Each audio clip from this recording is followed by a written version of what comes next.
बाबा साहब ने जो संविधान बनाया, इतनी दिक्कत और परेशानी क्यों हो रही है और किसको हो रही है? क्योंकि जो टॉप पर बैठा हुआ था वो हमें उसी हालत में आज भी देखना चाहता है जो हमारे अंग्रेजों के आने से पहले थी। और बाबा साहब का जो संविधान है वो सीधे सीधे मनुस्मृति पे एटम बम है। अगर वो एटम बम ना होता तो इतनी दिक्कत परेशानी लोगों को नहीं होती। क्योंकि बाबा साहब ने संविधान के माध्यम से जो आरक्षण दिया और जिसका हमने मजा चखा और आज भी चख रहे हैं और मलाई खा रहे हैं। लेकिन इतना भी याद रखें दोस्तों, आने वाले समय में आपके बच्चों के लिए मलाई छोड़िए, मलाई खींचा हुआ दूध भी नहीं बचेगा। क्योंकि सब चीजें कहां जा रही हैं, देश में क्या हो रहा है, क्या चल रहा है, सभी को पता है। किस तरीके से जो कंपनी 2012 तक फायदे में थी, 14 के बाद वो घाटे में आ जाती है, उसके ऊपर किसको नियुक्त कर दिया जाता है और घाटे में चल रही कंपनी को कौन खरीद लेता है। और उसके बाद घाटे की चीज को खरीदता क्यों है? कोई भी व्यक्ति घाटे की चीज को कभी खरीदना चाहेगा?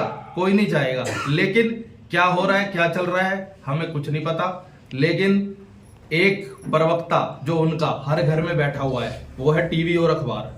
तो सबसे पहले तो टीवी और अखबार को अपने घर से निकाल के दफा करो, बाहर करो। जब तक ये टीवी अखबार रहेगा, जब तक जो है उनके विचार आपके कहीं ना कहीं घर के अंदर आते रहेंगे। सबसे पहले उनके विचारों को खदेड़िए। और बाबा साहब ने जो है इसमें संविधान में, हालांकि सभी वर्गों को सभी को मिला है संविधान से, जो संविधान की बुराई करते हैं, जो संविधान को जलाते हैं, उन्हें भी संविधान के थ्रू ही प्रोटेक्शन मिलती है। कोई अलग से प्रोटेक्शन नहीं मिलती है उनको। लेकिन संविधान के थ्रू जो सबसे ज्यादा फायदा हुआ है इस देश के अंदर, चाहे वो किसी भी समाज की हो, स्त्री और अछूत, अनटचेबल्स, जिनको संविधान लागू होने से पहले अनटचेबल्स कहा जाता था, जिनके घर जो है पूरब की ओर, गांव से बाहर होते थे, जहां से कि हवा भी होके जाए तो वो हमारे घर को ना छू के जा पाए। तो अगर आपको संविधान को समझना है तो खाली संविधान को ही पढ़ने से काम नहीं चलेगा। आप संविधान को पढ़ें और संविधान लागू होने से पहले की व्यवस्था को भी पक्का पढ़ें। तभी आप इस बात का अंतर लगा पाएंगे कि संविधान बनने के बाद में हमें क्या मिला है। क्योंकि मैंने तो अत्याचार देखा नहीं, मैं तो पैदा हुआ, मुझे तो स्कूल में जाने से किसी ने रोका नहीं। बाबा साहब तो जब लंदन से पढ़ के आए थे तो तांगे वाले ने बिठाने से मना कर दिया, उन्होंने खुद तांगा चलाया तो उनकी टांग टूट गई। ना तो मेरी कभी टांग टूटी, ना मेरे कभी फादर की टांग टूटी। तो हमें क्या पता कि क्या हो रहा है, क्या नहीं हो रहा है। लेकिन जब हम उनकी लिखी हुई राइटिंग्स, वॉल्यूम्स और उनकी स्पीचेस को पढ़ेंगे तभी हम ये जान पाएंगे। अगर आपको समानता को जानना है, इक्वालिटी को जानना है, तो सबसे पहले असमानता को समझना पड़ेगा कि अनइक्वालिटी क्या है। जब तक आपको अनइक्वालिटी नहीं पता क्या होती है तो इक्वालिटी के बारे में आप जान ही नहीं पाएंगे। तो सबसे पहले अनइक्वालिटी को जानेंगे, फिर आप समानता को जानेंगे। और सबसे बड़ा एक राइट जो विश्व के 200 से ज्यादा देशों में कहीं भी नहीं है, शोषण के विरुद्ध अधिकार। शोषण के विरुद्ध अधिकार पहला भारत का ऐसा ये संविधान है जो इसमें शोषण के विरुद्ध अधिकार जो दिया गया है।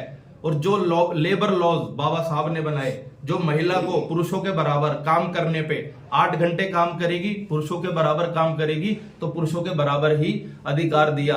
लेकिन कोई भी महिला जब बाबा साहब के संविधान पे किसी भी प्रकार का आक्रमण करने की मनुवादियों द्वारा कोशिश की जाती है तो कोई भी निकल के सामने नहीं आता है।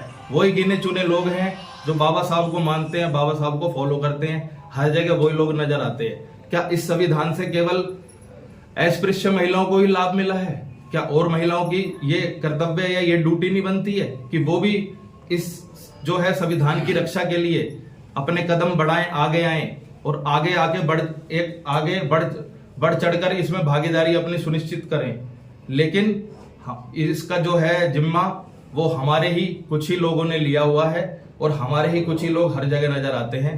इसी के साथ मैं अपनी बात समाप्त करता हूं। संविधान दिवस की आप सबको बहुत बहुत शुभकामनाएं। जब तक है ये चांद सितारे, जब तक है धरती अंबर, भारत ऋणी रहेगा उसका, अमर रहेगा अंबेडकर, अमर रहेगा अंबेडकर। जय भीम, नमो बुद्धाय।